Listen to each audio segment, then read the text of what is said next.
we got to try Meta's It's amazing. It's amazing. Orion holographic AR glasses. I'm still reveling in the feeling, and let me back up. So when I was brought into the demo, which happened shortly after Meta Connect, the wonderful people setting up the glasses took some time calibrating the glasses for my eyes and setting up the wristband neural interface, which is honestly a really light thin band, yet through EMG technology, uses sensors to translate electrical motor nerve signals that travel through the wrist to the hand into action, picking up hand gestures and providing a bit of haptic feedback when you make a gesture. Once that was all set, I was good to go to try on the actual glasses. As soon as I picked up the Orion glasses, I was shocked at how light they felt. Now, we're talking about 100 grams, which for context, my Ray-Bans by Meta currently weigh 50 grams. I had to weigh them the other day, and my day-to-day glasses weigh about 25 grams.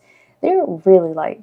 But what shocked me the most is how evenly distributed the weight felt from front to back. There was never a point in time where I felt like the glasses were weighing or falling heavily on one side. And all in all, they look like a chunkier Ray-Bans. And by the way, they are not selling this. This is a prototype. Mark Zuckerberg has explicitly said, we do still have a few things that I want us to keep pushing on before we ship this as a consumer product.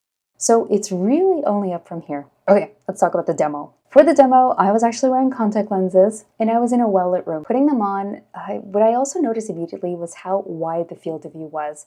I saw the Meta logo like sprawled across the whole glasses. And now I've tested other glasses where the field of view is maybe 45 degrees, which feels really limiting compared to 70 degrees. With the Orion glasses, it's really hard to want to try anything else. The UI that I saw while wearing the glasses is really familiar to the Meta Quest designs, which would make sense that they would want to build upon the ecosystem of apps that they already have of Meta's products. The UI was vibrant and crisp, as well as transparent enough for me to still be able to make out the room. Honestly, I was surprised at how vibrant it was. There was just so much color in the imagery, and I was surprised that this could still be maintained within the glasses. Now, the glasses paired with the wristband just work. It was hard not to compare them to an Apple Vision Pro. The eye tracking worked just as smooth, and the gestures registered really well. I mean, you could make the gestures behind your back or underneath the table, and they would still register to the glasses. It felt like magic, especially on such a light body. Now, all in all, the glasses are made of three parts: the glasses themselves, the wristband, and the puck. The puck powers the glasses, and it's so tiny I can already imagine myself just chucking it into my purse or my bag and just going on about my day with the glasses. And when you think about the build and comparing this to other glasses in the landscape of AR and wearables in general, you have to think about the trade-offs. When you have a body and this much computing power, you have to think, do we want to contain all of the parts within the frame? Will it be heavy? Or can we offset some of these components externally so that way we can make the body lighter? So I really commend the whole team for making these really tough choices and decisions for this incredible prototype that I was able to test. I think they made the right decision in offloading some of these components into the puck, into a wristband to keep the body light. Of course, this is still a prototype, so I'm curious to see how they'll improve upon this later.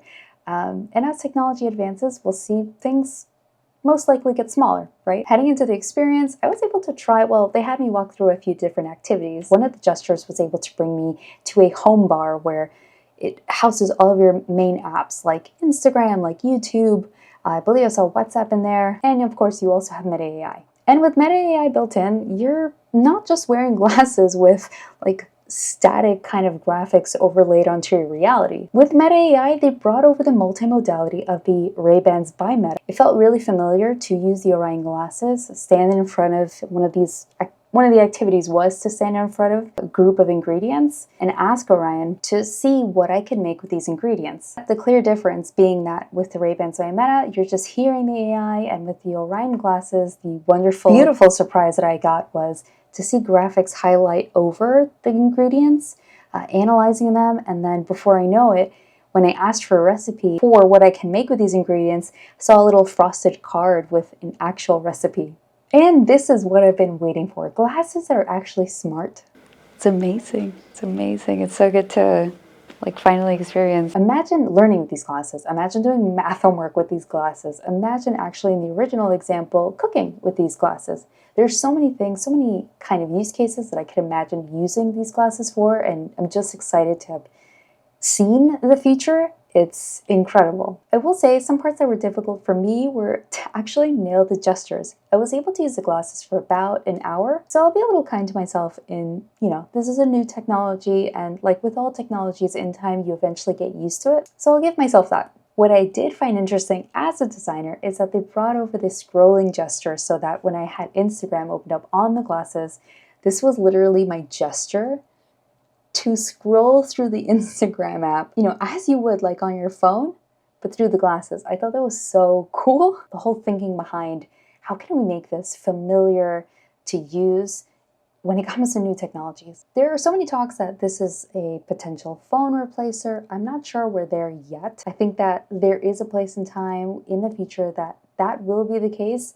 I don't think with this one it is, and that's to say because this is a prototype and they're not having this be for sale. They're just sort of announcing it. We will see a better version in the future, but in terms of replacing phones, I'm all for it. Anyway, that's pretty much me summing up my whole experience. It was a great experience. I'm so grateful again. Thank you all, because all of you watching are the reason why I got to demo this in general. So if you have any questions, leave them in the comments below. I'll be sure to get to them. I'm still catching up somewhat on some rest. But for now, I will catch you in the next video. Bye.